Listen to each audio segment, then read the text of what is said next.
नमस्कार, जय हिंद, वंदे मातरम। एक बार फिर से आप सभी का स्वागत है हमारे YouTube चैनल तारा बॉयज के अंदर। आप हमारे चैनल पर नए हैं तो चैनल को सब्सक्राइब जरूर करें लाल बटन दबाकर। वही मुस्लिम समुदाय को लेकर योगी आदित्यनाथ ने जो बड़ी घोषणा की है उसको सुनकर हर भारत का मुसलमान खुश होता हुआ नजर आ रहा है, क्योंकि पूरे भारत देश के अंदर पीएम मोदी के द्वारा इस महामारी के चलते लॉकडाउन लगाया गया है और मुसलमानों का पवित्र महीना भी आने वाला, जिसे रमजान कहा जाता है, जो अब 23 या फिर 24 अप्रैल को शुरू होने वाला है। जो ये मुसलमानों के लिए पवित्र 12 महीनों के अंदर ये पूरा महीना माना जाता है, जिसके अंदर मुस्लिम समुदाय के लोग सामूहिक इकट्ठा होकर मस्जिदों के अंदर नमाज अदा करते हैं 2 समय की। लेकिन इस बार लॉकडाउन के चलते योगी आदित्यनाथ ने जो बड़ा फैसला और मुस्लिम समुदाय के लिए घोषणा की है, उसके चलते हर मुसलमान योगी जी को धन्यवाद भी कर रहा है, क्योंकि लॉकडाउन के चलते कोई भी ज्यादा भीड़ इकट्ठा नहीं कर सकते, जिसके चलते योगी आदित्यनाथ ने यूपी राज्य के अंदर आदेश दिया है कि रमजान को लेकर किसी भी व्यवस्था में या फिर खाद्य पदार्थों के अंदर कमी नहीं होनी चाहिए, क्योंकि मुस्लिम समुदाय का ये पवित्र महीना माना जाता है और इसके अंदर लोग मुस्लिम समुदाय के एक साथ एक जगह पर मस्जिदों में नमाज अदा करते हैं और उसके बाद में घरों के अंदर उपहार भी लेने के लिए जाते हैं और गले भी मिलते हैं। लेकिन इस बार लॉकडाउन और इस महामारी के चलते लोगों को घरों के अंदर ही रहने के लिए अपील की जा रही है। लेकिन कुछ ऐसे तत्व थे जिन्होंने वीडियो वायरल किया और वो लॉकडाउन को नहीं मान रहे थे। लेकिन अब जो सीएम योगी आदित्यनाथ ने घोषणा की है, उसके चलते असदुद्दीन ओवैसी ने भी सीएम योगी आदित्यनाथ का धन्यवाद किया। दूसरे मुस्लिम धर्म गुरु थे, उन्होंने भी लोगों मुस्लिम समुदाय के लोगों से अपील की है कि वो इस पवित्र महीने रमजान के अंदर रोजे जरूर रखें, लेकिन वो घरों के अंदर ही नमाज अदा करें। दूसरी तरफ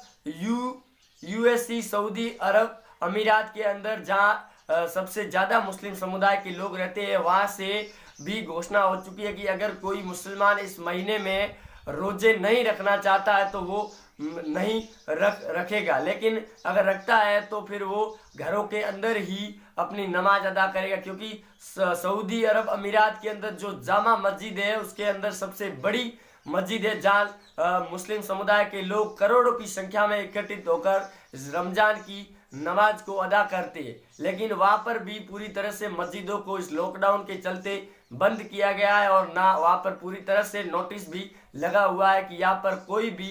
मुस्लिम समुदाय का लोग नमाज अदा करने के लिए नहीं आएगा, जिसके चलते पूरे भारत में भी मस्जिदें बंद कर दी गई है। और योगी आदित्यनाथ ने आदेश जारी करके लिखित में एक बैठक की और उस बैठक में सभी अधिकारियों को आदेश दिए कि मुस्लिम समुदाय के लोगों को इन रमजान के महीने में 30 दिनों में कोई भी परेशानी नहीं होनी चाहिए, क्योंकि आज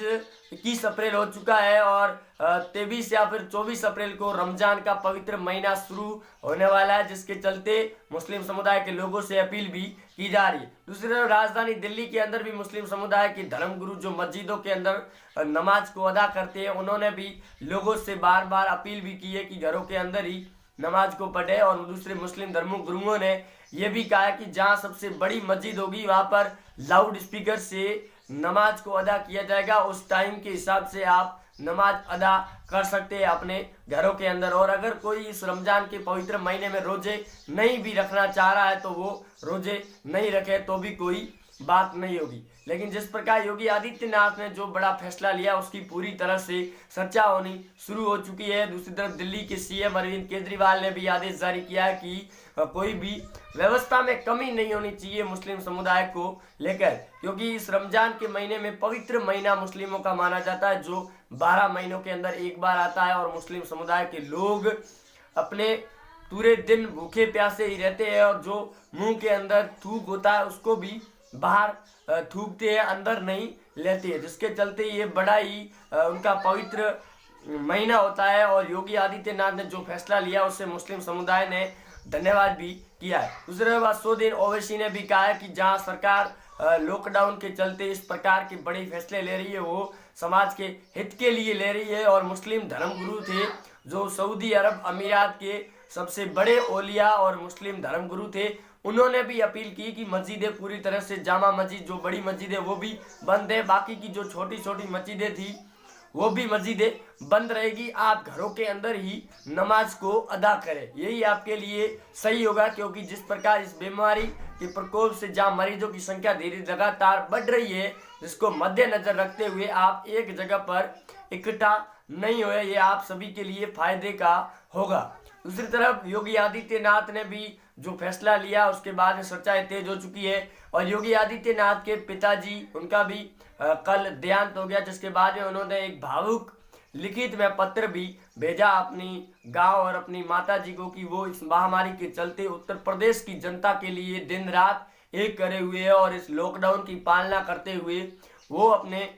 गांव या फिर उनके अंतिम संस्कार के अंदर नहीं पहुंच सकती है। उनके लिए उसको खेद रहेगा, और जैसे ही लॉकडाउन खत्म होगा वो गांव के लिए जरूर आएंगे आप सभी से मिलने के लिए। इस भावुक पत्र के समय योगी आदित्यनाथ उस समय भी कोर कमेटी के साथ में बैठक ले रहे थे, जब उन्हें पता चला तो वो बिल्कुल भी भावुक नहीं हुए और उन अधिकारियों के साथ में मीटिंग को जारी रखा लगातार 3 घंटे की, और उसके बाद में उन्होंने पत्र लिखकर गांव भेज दिया गया। इसके बाद योगी आदित्यनाथ के पिताजी की श्रद्धांजलि देने के लिए कई लोगों ने ट्वीट करके उन्हें श्रद्धांजलि दी, यहाँ तक कि पीएम मोदी से लगाकर विपक्ष की पार्टियों ने भी श्रद्धांजलि दे दी। तो दूसरी तरफ महाराष्ट्र के अंदर भी जहां एक तरफ हड़कंप मच चुका है पालघर की घटना को लेकर, और कल रात को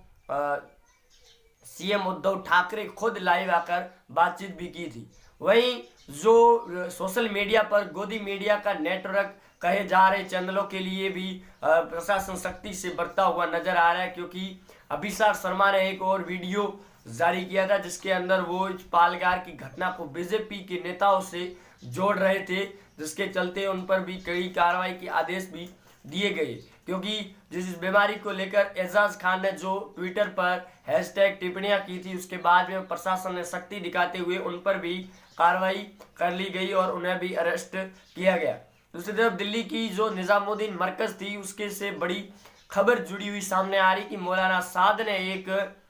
ऑडियो वायरल किया है। ऑडियो की क्लिप छोटी सी करीबन 1 मिनट की ऑडियो क्लिप जो वायरल की है, उसके अंदर वो मुस्लिम समुदाय के लोगों से अपील करे कि वो घरों के अंदर रहे और इस रमजान और पवित्र महीने का पूरी पालना और ढंग से पालन करे, वहीं घरों के अंदर ही नमाज को अदा करे और प्रशासन का सहयोग करे। इस प्रकार उन्होंने कहा कि जो घटनाएं सामने आ रही है जमातियों को लेकर या फिर बहुमूल्य क्षेत्र के अंदर से, कि जब प्रशासन की टीमें और शिक्षा विभाग की टीमें उन्हें स्कैनिंग या फिर सैनिटाइजेशन करने के लिए वहां पर पहुंचती है तो वहां की महिलाएं और पुरुष उन पर लाठी और पत्थर बरसाते हुए नजर आते हैं। उन्होंने कहा कि ये पूरी तरह से गलत है, प्रशासन का पूरी तरह से सहयोग करे, इससे में ही हमारी भलाई है। क्योंकि जिस प्रकार निजामुद्दीन मरकज के अंदर जो साजिश हुई थी और उसके बाद मरीजों के आंकड़े सामने आए थे, मौलाना साद ने यह भी कहा कि उन्हें भी नहीं पता था कि इनमें से किसी को बीमारी हो रखी है। लेकिन जिस दिन इस मरकज को और नमाज अदा की गई थी जो निजामुद्दीन मस्जिद के अंदर, उस समय लॉकडाउन नहीं लगाया गया था, ना ही इसके अंदर खतरे को भापा गया था भारत के अंदर। क्योंकि 22 मार्च को पीएम मोदी ने सिर्फ लॉकडाउन की घोषणा की थी, इस बीमारी का नाम नहीं सामने आया था। लेकिन जब आंकड़े बढ़ने लगे मरीजों के तो उसके बाद में पूरी तरह से लॉकडाउन लगा दिया गया था 14 अप्रैल तक, और 14 अप्रैल के बाद में तकरीबन 26 राज्यों के मुख्यमंत्रियों के साथ